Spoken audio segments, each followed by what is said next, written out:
మీ ఎలాంటి వ్యాపార ప్రకటనలకైనా వెంటనే మా ఛానల్ సంప్రదించండి. ప్రస్తుతం మనతో పాటు ప్రముఖ ఆధ్యాత్మికవేత్త ఐకాన్ ఆస్ట్రాలజర్ గట్టిపల్లి సురేష్ బాబు గారు ఉన్నారు. గురువు గారితో మాట్లాడేద్దాం. నమస్కారం గురుగారు. జై శ్రీమన్నారాయణ. సో జనవరి మాసం విశేషంగా 2026 మేషరాశి వాళ్ళ పరిస్థితి ఏంటి, ఏలాంటి శైలిలో ఉన్నారు, దీని తాలూకు ఇంపాక్ట్ ఏ విధంగా ఉంటుంది, ఎటువంటి జాగ్రత్తలు తీసుకోవాలి? ఖచ్చితంగా ద్వాదశ రాశుల్లో ఒకటి మేషరాశి. ముఖ్యంగా ముందుగా మన ప్రేక్షకులందరికీ కూడా wish you happy new year. అబ్బా ఇంగ్లీష్లో వచ్చిందబ్బా, సరే దీనికి కలియొద్దు. అయితే అట్లనే మనకి ఈ నూతన సంవత్సరంలో ఏదైతే ఉందో అందరూ కూడా బాగుండాలి, అందరూ వాళ్ళే ఉండాలి. బాగుండే దాంట్లో వాళ్ళే ఉండక వేరే వాళ్ళని చూసుకుంటే ఎంత తలకాయ నొప్పి అయితే. కాబట్టి అందరూ బాగుండాలి, అందులో వాళ్ళే ఉండాలి. కాబట్టి ఈ యొక్క ద్వాదశ రాశిలో ఒకటి మొదటి రాశి అయినటువంటి మేషరాశి ఏదైతే ఉందో ఈ మేషరాశి వారికి అయితే అద్భుతమైన ప్రతిఫలాలు కనిపిస్తూ ఉన్నాయి. ఎందుకంటే కనుక ఈ యొక్క మకర రాశిలో ఏర్పడేటువంటి గ్రహ కూటమి 10వ తారీఖు నుంచి 18వ తారీఖు వరకు గ్రహాలు మారుతూ ఉన్నాయి. ఈ మార్పిడి గ్రహాల వలన మకర రాశిలో ఏర్పడేటువంటి ఈ యొక్క పంచగ్రహ కూటమి అనేది ఏర్పడుతూ ఉంది. 2వ స్థానంలో వచ్చేసేటికి పంచగ్రహ కూటమి ఏర్పడిన మకర రాశి అయితే, కుంభరాశిలో రాహు ఉన్నారు. అలానే మీనరాశిలో వచ్చేసి 12వ స్థానం అవుతుంది మేషరాశికి. కాబట్టి ఇక్కడ వచ్చేసి శని భగవానుడు ఉన్నాడు. శని భగవానుడు వచ్చేసి 10వ తారీఖు జనవరి మాసంలో ఈ యొక్క స్థాన మార్పిడి చెందుతూ ఉన్నాడు. అంటే గ్రహాలు మారట్లేదు, అలానే రాశి మారట్లేదు, కేవలం నక్షత్రం మారుతున్నాడు 10వ తారీఖు జనవరి మాసంలో. కాబట్టి ఈ యొక్క మేషరాశి వారికి అయితే కొంతమేర ఉపశమనం లభ్యపడుతుందని చెప్పొచ్చు. బాగా ఒక వారం రోజులు ముసురు పట్టింది. ముసురు అంటే తెలుసు కదా ఏంటి, వర్షాకాలంలో తుఫాన్ లాగా అంటారు అన్నమాట. ఇప్పుడు ఈ మన లాంగ్వేజ్లో అయితే తుఫాన్ పట్టణం అంట, తుఫాన్ వస్తూ ఉంటుంది. ఈ తుఫాన్ ఒక వారం రోజులు వచ్చి ఉండింది. ఈ 2025లో మనం చూసినట్టయితే కనుక విజయవాడలో తుఫాన్ రావడము, కొన్ని ప్రాంతాల్లో రాజస్థాన్లో ఇట్లా తుఫాన్ రావడం, యూపీలో తుఫాన్ రావడం బాగా చూస్తూ ఉన్నాం. వారం రోజుల పాటు పడుతుంది. చెన్నైలో కూడా బాగా పడింది తుఫాన్ 2025 సంవత్సరంలో. అలాంటి తుఫాన్లు వచ్చినప్పుడు కంటిన్యూషన్ ఒక 4 రోజులు వారం రోజులు పడుతూ ఉంటాయి. అలానే గ్రహ కూటమిలో ఏదైతే మనమే చెడు చూపించిన గ్రహాలు ఏవైతే ఉన్నాయో ఆ తుఫాన్లు అనుకోవచ్చు. ఆ తుఫాన్ వెలిసిపోయిన తర్వాత ఎలా ఉంటుంది, చాలా బాగుంటుంది. ఆ తుఫాను వైపరీత్యం అనేది పోయిన తర్వాత ఆ చెట్లు గుట్లు అయినా తీసిన తర్వాత వర్షం పడింది, చల్లగా ఉందండి వాతావరణం కదా. అట్లానే పంట భూములు పండుతాయి. అప్పుడు పంటలు పండి ఉరకెత్తుతాయి. కానీ సరైనటువంటి వర్షం పడితే పంట భూములు పండుతాయి. కానీ మేషరాశి వారికి తుఫాన్ అని చెప్పొచ్చు. మొత్తం నష్టమే ఇప్పటివరకు. ఎందులో చేపెడితే అందులో మట్టి మశానం అయిపోతుంది. ఆ పట్టుకున్న వాళ్ళకి మట్టి అయిపోతుంది. మేషరాశి వారికి శని భగవానుడు 12వ స్థానం ఉన్నారు. ఆరోగ్య సమస్యలు ఉన్నాయి. రాహు ఉన్నాడు 11వ స్థానంలో. ఎన్నో రకాలైనటువంటి వాటిల్లో లాస్ అయిపోయి ఉన్నారు.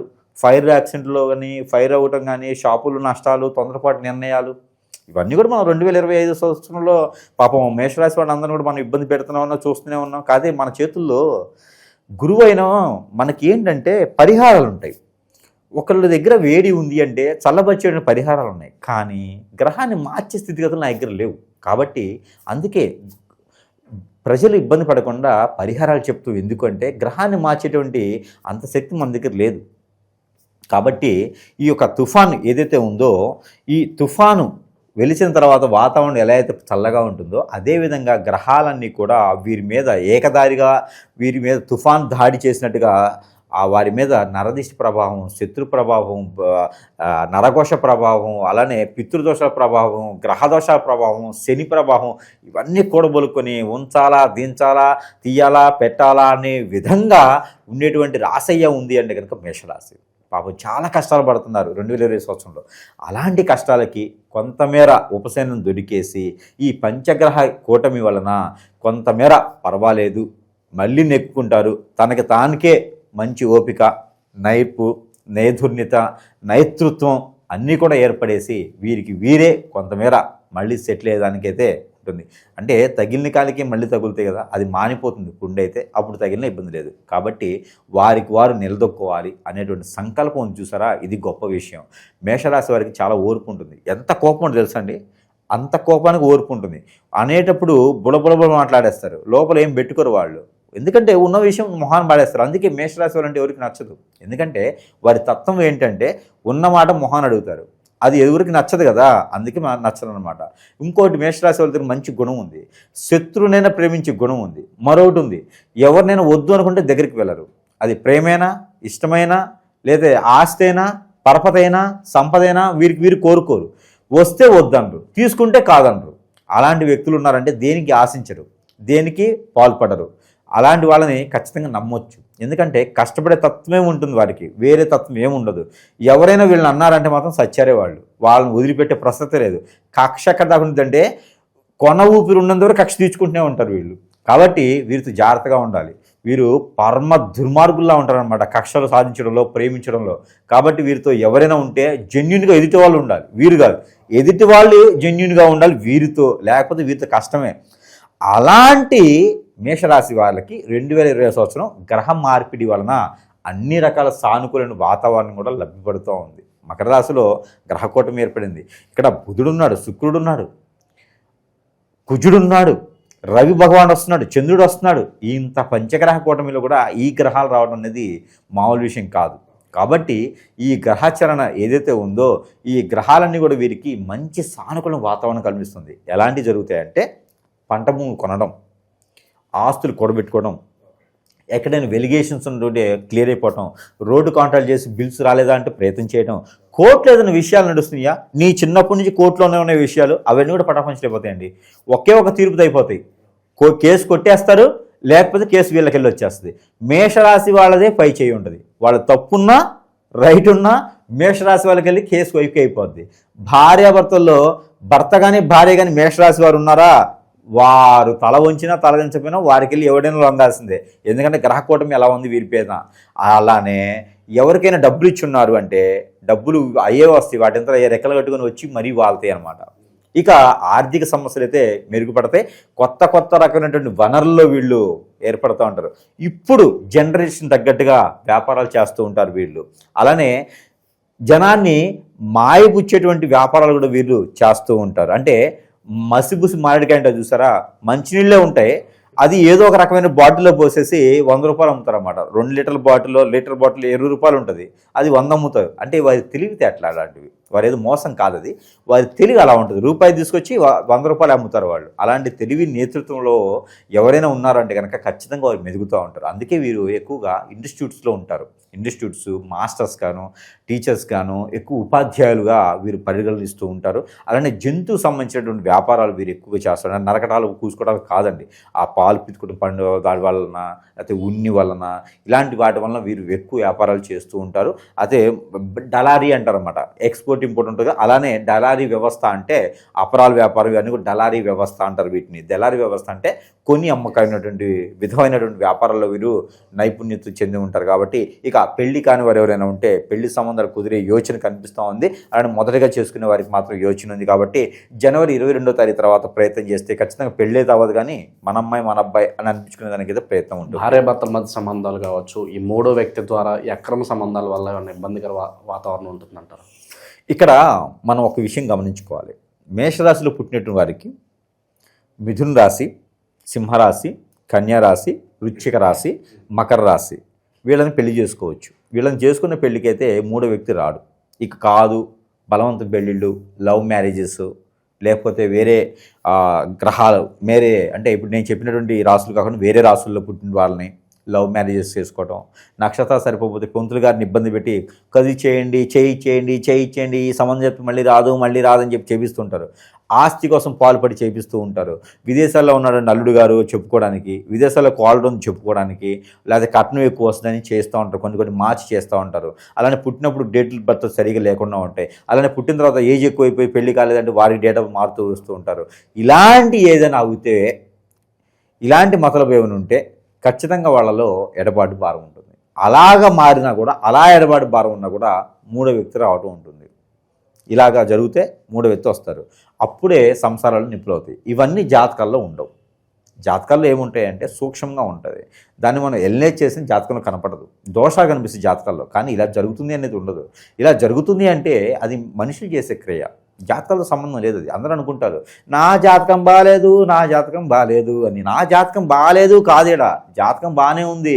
జాతకంతో మనిషి జీవితం సంబంధం లేదు. జాతక పరంగా దోషాలు ఉంటే అవి పడిపోతే అవి తీసుకొచ్చి పెట్టుకోవచ్చు. అది కాదు, పరిహారాలు యజ్ఞ యాగ హోమ జపాలు చేసుకుంటే దోషాలు పోతాయి. జాతకాల గురించి గ్రహాలు మనకి ఏం చేయవు. మానవ గ్రహం ఒకటి ఉండిద్ది, అదేం చేస్తుంటే తప్పులు చేస్తూ ఉంటుంది, ఒప్పులు చేస్తూ ఉంటుంది, మనకెళ్ళి వెలిగేషన్ తీసుకొస్తూ ఉంటుంది. మన బతుకుదల, మన ఎదుగుదల, మన మంచితనము తట్టుకోలేక వ్యసనంతో, రందితో, కుళ్ళుతో, కుతంత్రంతో మన మీద చెడు క్రియ చేయిస్తే వాటి వలన మూడో వ్యక్తి చేరతారు. కుటుంబంలో సంసారం నిప్పులు పోస్తారు, నిప్పులు పాలు పోస్తారు, బొగ్గు పాలు అవుతుంది, దుర్గతి పాలు అవుతుంది. కాబట్టి అలాంటి వాళ్ళతో జాగ్రత్తగా ఉండాలి. ఏ రాశి వారైనా సరే ఎదుటి వ్యక్తులతో చాలా జాగ్రత్తగా ఉండాలి. అలా చేసి అష్టదిబ్బందిని చేస్తారు, చాతబడి చేస్తారు. ఇప్పుడు బ్లాక్ మ్యాజిక్, వశీకరణ, బాగలముఖి, భానుమతి, యక్షిని, అలానే మరుగుమందు పెట్టడం అంటూ కాకుండా బాడీ మీద రాయటం, స్పిరిట్ లాంటి ప్రేయర్స్ చేయటం, ఇలాంటివి చేసేసి మనిషిని ఆయమరుస్తారు, మనిషిని ఎదగకుండా చేస్తారు, అష్టదిబ్బంది చేసేస్తారు. కానీ అలాంటి వాళ్ళతో మనం చాలా జాగ్రత్తగా ఉంటుంది. ఎదుటి వాళ్ళని నమ్మకూడదు, ఎవరిలో తినకూడదు. ఏదైనా ఫంక్షన్కి వెళ్ళామంటే ఆ ఫంక్షన్ వరకు తినాలి తప్పితే బయట ఎడలో తినకూడదు ఎవరితోనూ. అలాగే చేసుకునేటైతే వీరికి అన్ని రకాల సానుకూలంగా ఉంటుంది. అలా జరగట్లేదు అయ్యా, నాకు ఆందోళన ఉంది, చికాకు ఉంది, చిరాకు ఉంది, ఏం అర్థం కావట్లేదు, ఒంటరి అయిపోయినాను, అందరూ దూరం అయిపోతున్నారు, వ్యాపారం చేస్తే నష్టం, వ్యాపారం అర్థం అవ్వట్లేదు, ఏం చేయాలో తెలియట్లేదు, జాబు లేదు, బతుకు లేదు, బాగుండటం లేదు, ఉండాలో దించాలో పోవాలో తెలియట్లేదు, అసలు ఏం జరుగుతుందో కూడా అర్థం కావట్లేదు. మరి మీరేమో ఇంత గొప్పగా చెప్తున్నారు, నా జాతకంలో ఏం తెలియట్లేదు, కోపం ఎక్కువ వస్తుంది, ఆందోళన ఎక్కువ వస్తుంది, సరిగా తెలియలేకపోతున్నాం, ఆరోగ్య సమస్యలను ఎక్కడికి పోయినా పని కావట్లేదు, అందరూ దూరం అయిపోతున్నారు. ఇలాంటి ఆలోచన ఏమైనా ఉంది అంటే కనుక ఖచ్చితంగా మేమేం చెడు క్రియ జరిగిందనే అర్థం. దానికి వేరే అవసరం పరిష్కారం ఏమీ లేదు, గురువు దగ్గర సంప్రదించడమే. అలాంటిది ఏమైనా సమస్య ఉందంటే కనుక మనకు తెలిసిన విషయంగా నాకు గురించి తెలిసిన విషయం ఎట్లా అంటే మనం చెడు చేసేది కాదు, మంచి చేసేదే ఉంటుంది. మన దగ్గర ఎవరైనా చెడిపోయి వచ్చినారు అంటే వేరే విధంగా కాదు, ఇలాంటి బాధలతో వచ్చిన వాళ్ళకి ఉపశమనం కల్పిస్తూ ఉంటాం, ఆచరణ కల్పిస్తూ ఉంటాం. వారిని మళ్ళీ మంచి చేసేటువంటి పూచికత్తులు అయితే మనకు ఉంటాయి. కాబట్టి అలా ఏదైనా మీకు అనిపిస్తుంది సిమ్టమ్ అంటే కనుక ఖచ్చితంగా మన దగ్గరికి సంప్రదిస్తే వారికి పరిష్కార మార్గం అనేది చూపించే ప్రయత్నం అయితే ఖచ్చితంగా చేస్తూ ఉంటాము. దాంతోపాటు గురువుగారు మరి ఇంత బాగా చెప్పినారు, గురువులు కూడా నమ్మేటువంటి పరిస్థితి లేదు, మరి బయట సమాజంలో ఎట్లా ఉంది, నా వీడియోస్ మీద ఎవడో దరిద్రుడి నెంబర్ వేసుకుని చేస్తూ ఉన్నారు, మరి అలాంటి గురువులు ఉన్నారు. కాబట్టి మరి మీ దగ్గర వస్తువులు ఉన్నాయా అంటే ఖచ్చితంగా ఉంటుంది. ఒకటి గుర్తుపెట్టుకోండి, మోసం చేస్తామంటే పుట్టగతులు ఉండవు. అలాగా ఒకరి సొమ్ము ఒకరు తినాలి అంటే కూడా దానికి పునర్జన్మ ఉండదు. అలానే ఒకరి కష్టం ఒకరు తినాలి అంటే కూడా దానికి ఈ జన్మే కారణభూగిస్తూ ఉంటారు. కాబట్టి అలాంటి గురువుల మీద వీడియోలు వేయటం కానివ్వండి, అలాంటి గురువుల మీద రూమర్స్ చేయడం కానివ్వండి, వాళ్ళ నెంబర్లు వేసేసుకొని వ్యాపారం చేయడం కానివ్వండి చేశారనుకోండి, ఖచ్చితంగా ఈ జన్మలోనే అనుభవించడానికి ఉంటుంది. ఇంకోటి ఏంటంటే గురువుల్లో కొన్ని వాళ్ళ నోటి ద్వారా కొన్ని పలికామంటే కనుక వారి వంశం మొత్తం కూడా అది చిట్టుకోలు గుట్టుకోలేదు అనుకుంటుంది. కాబట్టి గురువుల్ని వెంచకూడదు, గురువుల్ని చేయకూడదు. అధ్యాపకులు అంటే దారి చూపించేవాడే తప్పితే ఆ గురువులు పేరు చెప్పుకొని చాలామంది బ్రతుకుతూ ఉన్నారు. దయచేసి వారందరూ కూడా నీతి నిజాయితీగా చేసుకునే ప్రయత్నం చేయండి, లేకపోతే ఏదైనా చేసుకోండి. అంతేగాని గురువుల్ని సంపోషించి గురువుల్ని ఉద్దేశం చేసి గురువులకి ఏమి రాదు, వాళ్ళకి గురువుల దగ్గర ఏమి ఉండదు మట్టి తప్పితే. కానీ గురువుల్ని సంపోషించి చేయటం ఏది అంత అనాగరికం అన్నమాట. దానివల్ల వారే ఇబ్బంది పడుతూ ఉంటారు. కాబట్టి ఇంట్లో తల్లితో సమానమైనటువంటి గురువుల్ని ఇబ్బంది పెడితే ఎంత బాగుంటుందో ఇంక మీకే వదిలేస్తున్నాను. అదైతే ఇకపోతే మన పరీక్షలందరికీ కూడా ఇక గురువుగారు వారు అనుకుంటారన్నమాట, గురువుగారు మరి ఇంత బాగా చెప్తున్నారు, మరి ఇంత బాగా మీరు చెప్పేటువంటి చేసి మరి అన్ని రకాల బాగుంటుంది, మరి మాకు పరిష్కార మార్గం ఉందంటే కనుక మన దగ్గర ఖచ్చితంగా కొన్ని రకాల వస్తువులు ఉన్నాయి, మంత్రోచ్చారణ చేసి ఉంటాయి. దాంట్లో మొదటిగా మనకేంటంటే కనుక ఈ యొక్క మాల, తులసి మాల ఆధ్యాత్మికంగా ఎదిగేదానికి కావచ్చు, చింతనలు చిరాకులు పోయేదానికి, స్ట్రెస్ ఫీల్ పోయేదానికి కూడా ఈ తులసి మాల ధరించుకుంటే అన్ని రకాల ఇబ్బందులు తొలగిపోతాయి. తులసి మాల బయట కూడా దొరుకుతుందండి అంటే మనం మంత్రోచ్చారణ చేసిస్తాం, దీనికి రాగి తీగలు ఇచ్చి మంత్రోచ్చారణ చేసిస్తాం. దీనిలో రవి భగవానుడు ఉంటాడు, దీనిలో తులసి మాత ఉంటుంది, అందులోనే అన్ని రకాలు మంత్రోచ్చారణ చేసి పాజిటివ్ అయ్యేదానికి ఉంటుంది. కాబట్టి అది మనకు ప్రత్యేకత. ఈ బయట ఎక్కడైనా దొరుకుతాయి కానీ మంత్రోచ్చారణ దొరకదు. కాబట్టి దాంతోపాటు ఈ దీపం ఉంటుంది అనమాట, ఒత్తి. ఈ ఒత్తిలో ఎన్నో రకాల యంత్రాలు వేస్తాం, ఎందుకంటే వారి సమస్యను బట్టి యంత్రం ఉంటుంది. వారి సమస్యను మనకు తెలిస్తే ఆ యంత్రం వాడుకునే విధంగా వస్తుంది. ఇది ఎలా వాడుకోవాలి అనేది మనం చెప్తాము. ఇది వచ్చేసి 41 రోజు వాడుకోవాలి, ఒక్కో రోజు ఒక్కోటి వాడుకోవాలి. నైట్ పడుకునేటప్పుడు ఇది వాడుకుంటే మనలో ఉన్నట్టు నెగిటివిటీ అంతా పోతుంది. దెయ్యాలు, భూతాలు, పిచాచులు, ఆత్మలు, కొరివి దెయ్యాలు ఇవన్నీ పోతాయి. దాంతోపాటు మానవ గ్రహాలు పోతాయి, దాంతోపాటు చెడు ప్రయోగం పోతుంది. మనమేం జరిగిన హిప్నాటిజం, బ్లాక్ మ్యాజిక్, వశీకరణ, చేతబడి అవన్నీ కూడా పటాపంచలేకపోతుంది. కాబట్టి మనం బాగుపడేందుకు మార్గాలు ఎన్నో రకాలు ఉన్నాయి, దాంట్లో ఇదొక మార్గం, ఇదొకటి ఉంటుంది. దాంతోపాటు ఆరావళి కాటుక, ఈ ఆరావళి కాటుక ధరించుకోవడంలో ఎన్నో రకాల సమస్యలు దూరం అయిపోతారు. నరదిష్టి, నరఘోష, శత్రుభయం, శత్రుపీడ, పితృదోషాలు ఇవన్నీ కూడా కొంతమేర ఉపశమనం లభ్యపడుతూ ఉంది. కాబట్టి పెద్దవారైతే మగవారైతే తలకి, ఆడవారైతే కంటికి, పిల్లలైతే కనుక కాలికి పూసుకోవచ్చు. ఈ యొక్క కాటుకు పెట్టుకుంటే నరదిష్టి ప్రభావం ముఖ్యంగా పోతుంది, పిల్లలు ఎదుగుదల ఉంటుంది, నేలపడతనం తగ్గుతుంది. అలానే మనకు ఇది గుర్రపునాడ, ఈ గుర్రపునాడ ఇంట్లో పెట్టుకుంటే కూడా ఇంట్లో ఎలాంటి నెగిటివిటీ కూడా దగ్గరికి రాకుండా ఉంటుంది. కాబట్టి గుర్రపునాడ. వ్యాపార సంస్థల్లో కూడా మనం ఈ యొక్క మాయాజల్ ఇది పెట్టుకుంటే కనుక వ్యాపార సంస్థల్లో ఖచ్చితంగా లబ్ధి పొందుతానికి నరదిష్టి, నరఘోష కూడా తగ్గిపోతుంది. ఇకపోతే ఇది నేల అష్టదిబ్బందన అంటారు. ఇంట్లో ఏదైనా నెగిటివిటీ జరిగింది, ఇంట్లో ఏదైనా చెడు కార్యాలు జరిగినాయి. దాని తర్వాత 6 నెలలు మూసేయమన్నారు, 6 నెలలు తెరవమన్నారు, ఇంట్లో ఏదో తిరుగుతుంది, అష్టదిబ్బంది అవుతుంది, మాకు ఎవరికి బాగున్నట్లే, ఇంట్లో ఏదో జరుగుతుందండి, ఎవరు చదవటి చేయించారండి మా ఇల్లు కావాలని, ఇంట్లో ఏదో తిరుగుతుందండి అన్న వాళ్ళకి ఇది నేల అష్టదిబ్బందన అంటారు. ఇది వచ్చేసి కుండలో పెట్టేసి ఇంట్లో బంధిస్తాం అన్నమాట, అష్టదిబ్బందం చేస్తాం. ఇలాంటి అష్టదిబ్బందం చేయడం ద్వారా ఇబ్బంది లేకుండా ఉంటుంది. నా భర్త దూరమైనాడు, నా భార్య దూరం అవుతుంది, పిల్లలు దూరమైనారు, ఎవరో మందు పెట్టేసినారంటే వాళ్ళ ఫుడ్లో ఇది రోజ్ వాటర్ మంత్రోచ్చారణ చేసి ఉంటాయి. ఈ రోజ్ వాటర్ కనుక ప్రతిరోజు వాళ్ళు తినే ఫుడ్లో 2 డ్రాప్స్ వేస్తే లోపల ఉన్న నెగిటివిటీ, హిప్నాటిజం అన్నీ కూడా ఇలా చిటిలో పటాపంచలేకపోతాయి. కాబట్టి ఇలాంటి ప్రయత్నం చేసుకొని దేవుని అనుగ్రహం కూడా ఖచ్చితంగా కావాలి వీరికి.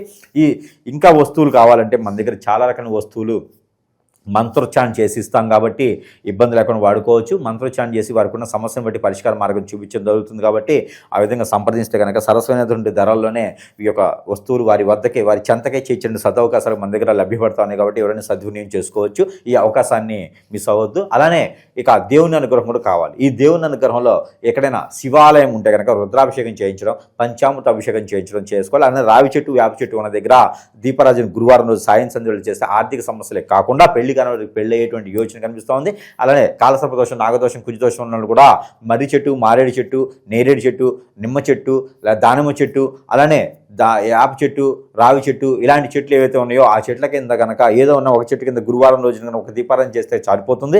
అలానే వీరికి ప్రతిరోజు చేసుకోవాల్సిన పరిహారం ఏంటంటే ప్రతిరోజు 2 ఇలాచీలు అయితే తినడం, 2 ఇలాచీ జోలు వేసుకుని వెళ్తే కనుక వీరికి ఆర్థిక సమస్యలు, ఆరోగ్య సమస్యలు అన్నీ కూడా మెరుగుపడేదానికి అవకాశం కనిపిస్తుంది. ఇంక వీరికి కలిసి వచ్చే కలర్ అయితే బిస్కెట్ కలరు, ఊదా కలరు, రెడ్ కలరు బాగా కలిసి వస్తుంది. వైట్ కలర్ కూడా అద్భుతంగా ఉంటుంది. వీరికి కలిసి వచ్చే నెంబర్ అయితే కనుక 2, 4 నెంబర్లు, 7 నెంబర్లు వీరికి అద్భుతంగా కలిసి వస్తుంది. కలిసి వచ్చేటువంటి వారం అయితే కనుక సోమవారం, మంగళవారం బాగా కలిసి వస్తాయి. కాబట్టి ఈ విధమైన ప్రయత్నం చేసుకుని అదృష్టవంతులు మేషరాశి వారు ఒకరు అవ్వాలి. వచ్చేటువంటి జనవరి ఏదైతే ఉందో 2026 సంవత్సరం జనవరి మాసం మొత్తం కూడా అద్భుతంగా ఉంటుంది. ఏదైతే ఉందో మొదటి అడుగు జీవితంలో ఎదగడానికి మొదటి అడుగు జనవరి మాసంలో వేయాలని మనస్ఫూర్తిగా కోరుకొని మేషరాశి వారు బాగుండాలి. అందులో మేషరాశి వారు ఉండాలి కాబట్టి అందరూ బాగుండాలి, అందులో మేషరాశి వారు ఉండాలి. కాబట్టి అందరికీ జై శ్రీమన్నారాయణ.